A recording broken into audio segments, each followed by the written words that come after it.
Hi, my name is Baron Fanami, and this is my ME308 independent lab report on propane flow rate measurement.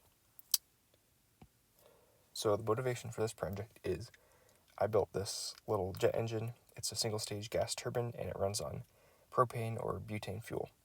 I use propane for this lab, and I wanted an idea of the fuel flow rate that I was using, and I discovered that weighing the fuel canister was pretty inaccurate, and I wanted more of a instantaneous fuel rate. So I had the idea to use a Venturi tube to measure the volume flow rate of the propane going through the fuel lines. And eventually I want to have like a whole control panel with the RPMs and exhaust gas temperatures and fuel flow rate and power in and out of the starter/generator. So first I did a little bit of research on Venturi tubes. I already knew the basic idea of them from my fluid mechanics class. You have the input here, and you neck it down to a smaller diameter here, and then gradually expand it back out to the original diameter. And since the working fluid accelerates through the throat, it'll produce a differential pressure between the two ports, with a lower pressure at the smaller diameter, faster flow part. So I first estimated the maximum flow rate that my engine would need, which was about 200 milliliters per second, and I had a sensor with a certain pressure range that it could measure. So, and then I also wanted to keep the flow through the Venturi tube relatively low. We couldn't have supersonic flow or anything because I was using incompressible flow assumptions. So I tried to keep the velocities, relatively low, like under probably 20 meters per second. So I had to actually downsize it a little bit, and my final design could only handle up to about 30 milliliters per second.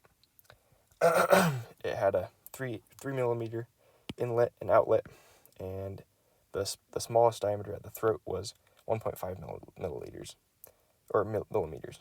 So I 3D printed it, and when I was designing it in CAD, it looked it looked all nice, and then when I printed it out, it actually turned out a little bit smaller than I was thinking. So here's a picture of the final Venturi tube. I printed it on my Prusa Mini in just red PLA with a 0.25 millimeter nozzle and like 0.05 milliliter or millimeter layer height. So it was a very tiny, precise little part, and the hoses are 3 millimeter inner diameter for the supply, and then the little silicone hoses that go to the sensor, are 2 millimeter inner diameter. So here's the differential pressure sensor I was using. It has 2 ports, and it just gives you the difference in pressure between those 2 ports. So it's not like an absolute pressure sensor, it's differential.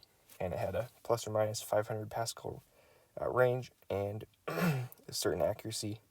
And I had it hooked up to a SAMD21 based microcontroller, which I programmed to basically pretend to be a USB keyboard. And it entered the data directly into an Excel spreadsheet on my computer. And I had it sample at about 5 hertz, so about one reading every 200 milliseconds. And I did that because it would give me like a reasonable amount of data and still be pretty accurate. So my experimental procedure, I would pinch the hose right here, and there's a T, and I would open this little valve, and then the propane would flow in here and fill up the syringe. I had a 150 milliliter syringe, and once that was full, I'd turn the gas off and release the constriction right there, and then I would press this button to start the data acquisition into the computer, and I would slowly press the plunger in, and it would force the propane through this hose, through the Venturi flow meter, which you can't really see, and then out here to this flare, where I burned off the excess propane in a safe manner from this little pilot flame. So here are my results. Here's an example of the first few rows of the data that my little device entered. It did the time in milliseconds and the pressure that the sensor was reporting.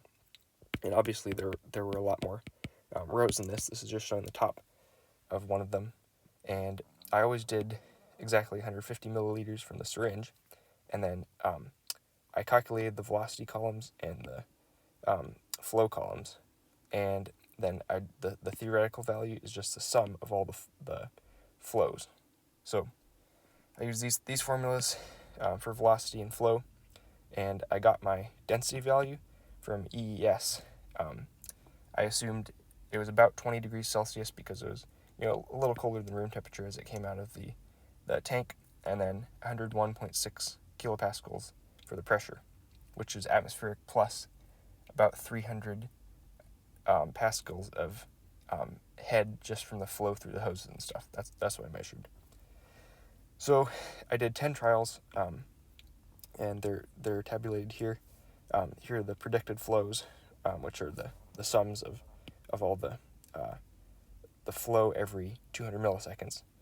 And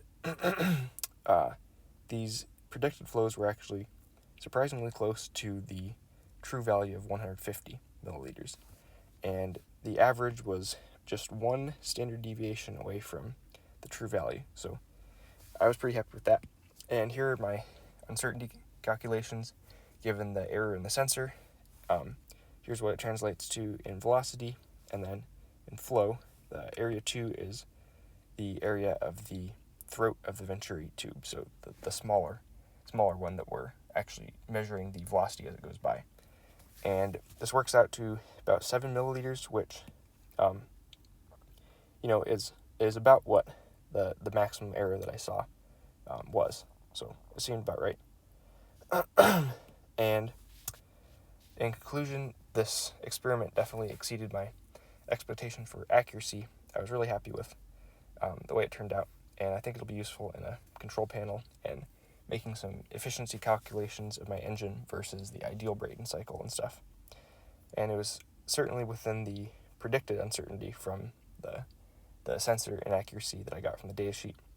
And this was just a pretty fun practical project.